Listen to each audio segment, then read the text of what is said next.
مجھے جنت کی اشتیاق ہوتی، جہنم کی آگ سے میں خوف کھاتا، موت سے اگر میں ڈرتا.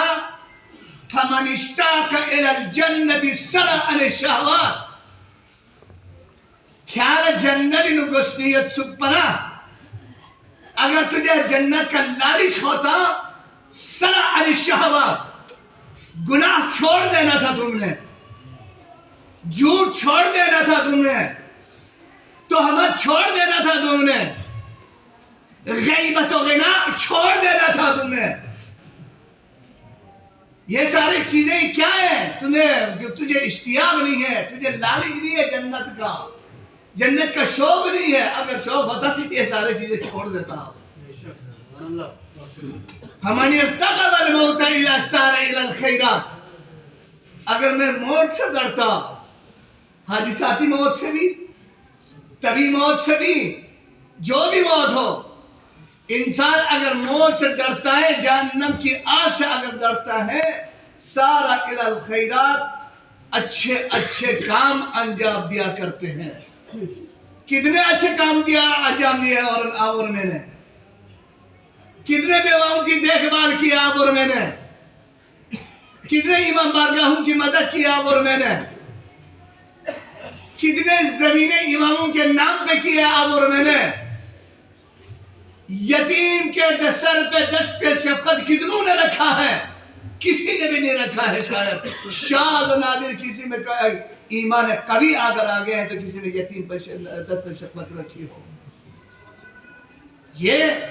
یہ چاہتے ہیں روح کی غذا ہے. روح کی غذا کیا ہے؟ روح کو نشو و نما دینے والی چیزیں کیا ہیں؟ روح کو تقویت دینے والی چیزیں دعائیں. یہ مجالس ہے، یہ مرثیہ ہے، یہ قصیدہ ہے، یہ ذکر آل محمد ہے، یہ زیارت عاشورہ ہے، یہ دعائے عرفہ ہے، یہ دعائے حمزہ شماری ہے، یہ دعائے عرفات میں جو پڑھتے ہیں یہ دعا ہے، یہ ہے دعائے کمیل ہے، دعائے جمعہ ہے.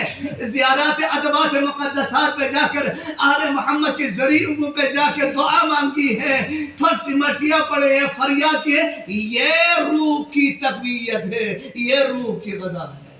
پر محمد و آل محمد صلوات.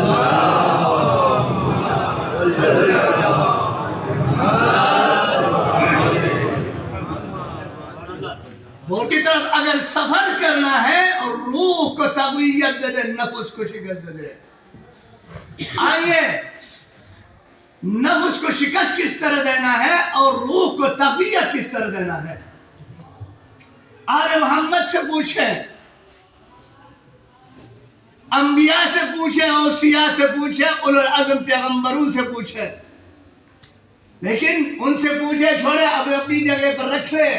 لیکن آل محمد کے ایک ادنا سے غلام سے پوچھیں نفس کو کس طرح شکست دیتے ہیں، روح کو کس طرح غذا دیتے ہیں. متوکل عباس اسلام کا بدترین دشمن، چھوٹے چھوٹے باتوں پہ آل محمد کے سر تن سے جدا کیا کرتے تھے. تکفیری گروہ تھے. شاید علی ابن ابی طالب کو کفر کا فتویٰ لگاتے تھے. وہ زمان ابھی بھی ہے. آج تکفیریوں نے جب کارروائی پہ پھر حملہ کیا. کیوں؟ ان کا تقصیر کیا ہے؟ ان کا گناہ کیا ہے؟ ان کا گناہ یہ ہے کہ وہ محب اہل بیت ہے. یا علی ابن ابی طالب کی امامت کو ماننے والے ہیں.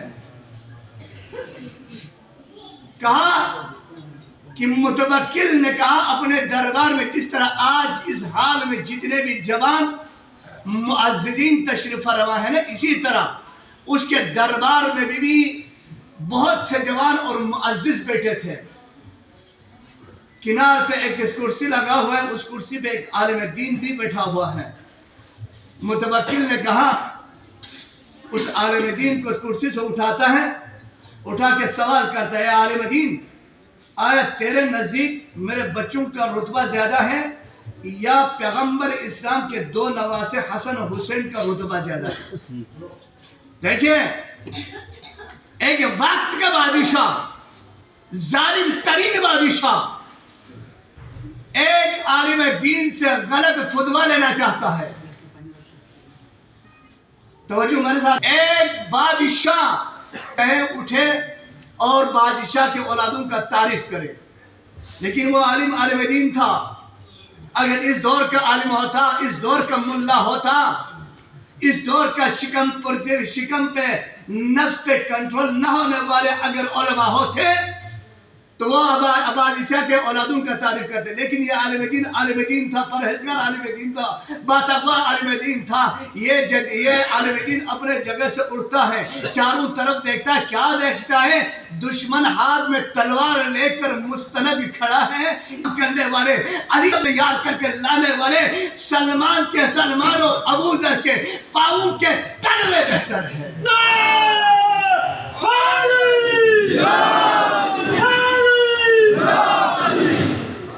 محمد کا تعریف کرو، آل محمد کی محبوں کا تعریف کرو، آل محمد کے غلاموں کا تعریف کرو، تاکہ تجھے دنیا بھی مل جائے، آخرت بھی مل جائے۔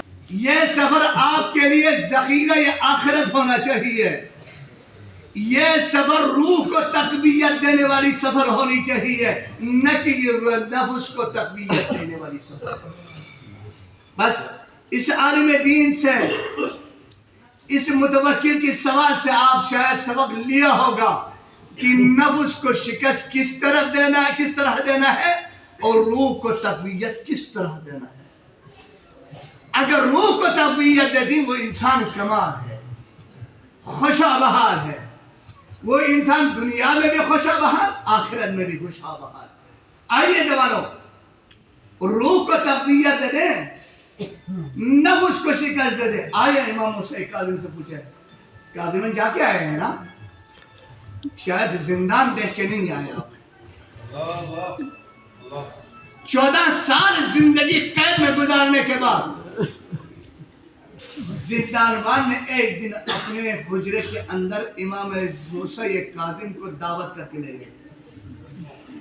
چوکیدار نے اپنے کمرے کے اندر زندان سے نکال کے اپنے کمرے کے اندر دعوت کر کے لے گئے، چائے پانی کے لیے۔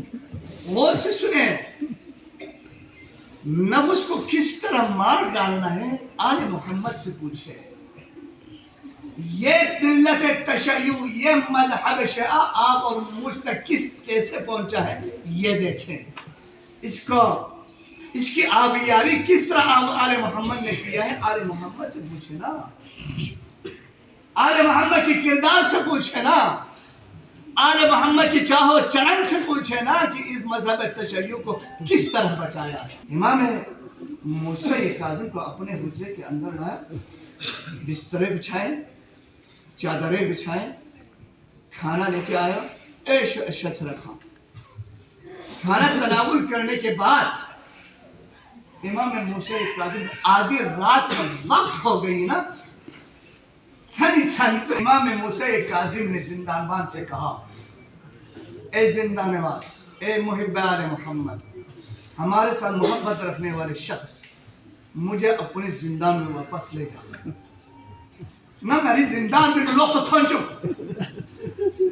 مولا کیا ہوا؟ زندان میں آل محمد کو دشمنوں نے آل محمد کو ایسے جگہوں پہ بٹھایا گیا ہے جہاں پہ حشرات بیٹھنے کے قابل نہیں ہے، حشرات بیٹھنے کے قابل نہیں ہے۔ جوانوں، نہ صحیح طرح سجدے میں بیٹھ سکتے ہیں، نہ قیام میں، نہ سجود میں۔ زندانبان نے کہا، فرزند رسول، زندان میں آپ کے لیے اذیت ہے، کیوں آپ زندان میں جانا چاہتے ہیں؟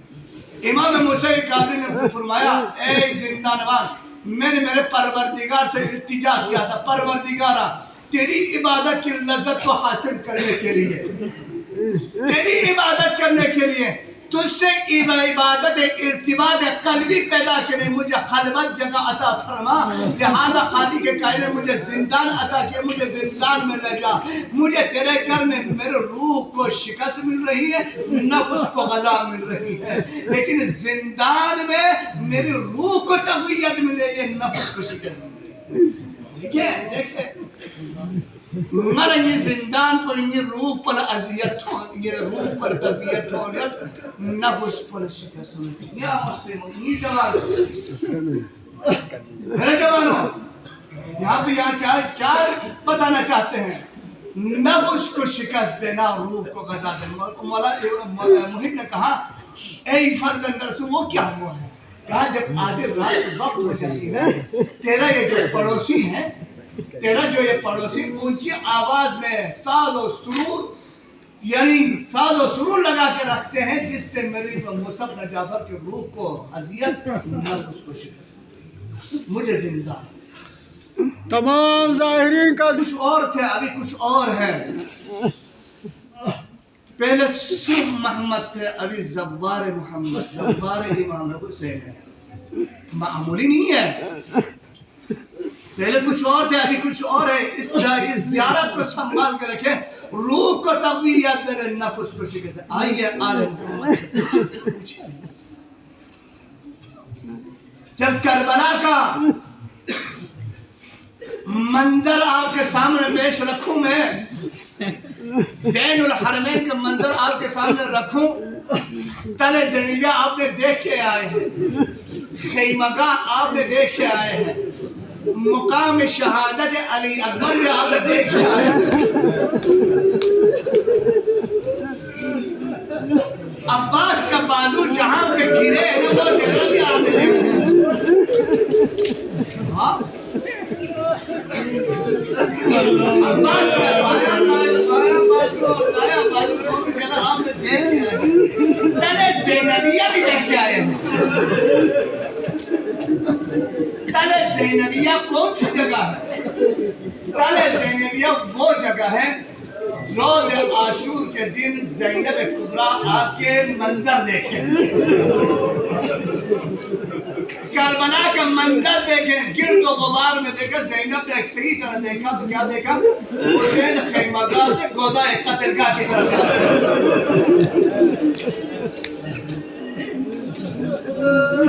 زینب اسی طرح زینبی کے دقت میں سے نگاہ بس جملے اس پاس جملے اس تو جملے آخر میں بھی مسلموں میں فرینی جواب گروہ پاکستان گروہ فرین جملے اس آخر پہ نواجی جواب جاوید تو مجھے دلہ انشاءاللہ آل محمد پر مصیبتیں آئی ہیں نا اس کا انتقام لینے والا بھی ہے اس کا انتقام لینے والا پردہ غیب سے آئے گا اور سب سے پہلے قبر زہرا پہ جائے گا اور جا کے کہے گا دادی اماں آج تیرے بیٹے کی حکومت ہے تو امراضوں کو بتا میرا انتقام قبر زہرا سے آواز آتی بھائی میرے دکھوں کی کوئی حد نہیں ہے ایک دن میں میرے گھر سے 72 جنازے نکلے مہدی میرے کچھ اونٹوں سے گر گر کر خون پامال کر گئے ہیں کچھ تلواروں سے مارے گئے ہیں بس یہی فریاد کرنی تھی زہرا مرضیہ کو وہ عقلتے بیٹھا جب وہ ماما کا جو آخری ودا تھی نا میں وہ جملہ میں کہ میں نے انشاءاللہ اس کے بعد کہا زہرا مرضیہ کی جب شہادت ہوئی نا حسین ماں کے میت سے دور کھڑا رہا سننا چاہتے ہیں دو جملے سننا چاہتے ہیں حسین ماں کے میت سے دور کھڑا علی نے کہا حسین آؤ ماں کا آخری دیدار کرو حسین نے کہا مجھے عادت ہے میں جب تک میری بات نہیں بلائے گی میں نہیں بس اتنا سننا تھا کفت سے دونوں ہاتھ بان آؤ میرے کربلا کا بیٹھا آؤ میرے کربلا کا مسافر بیٹھا آج تو نے بلایا میں آؤں گا حسین ماں کے میت پہ گرا ایک جفلا کا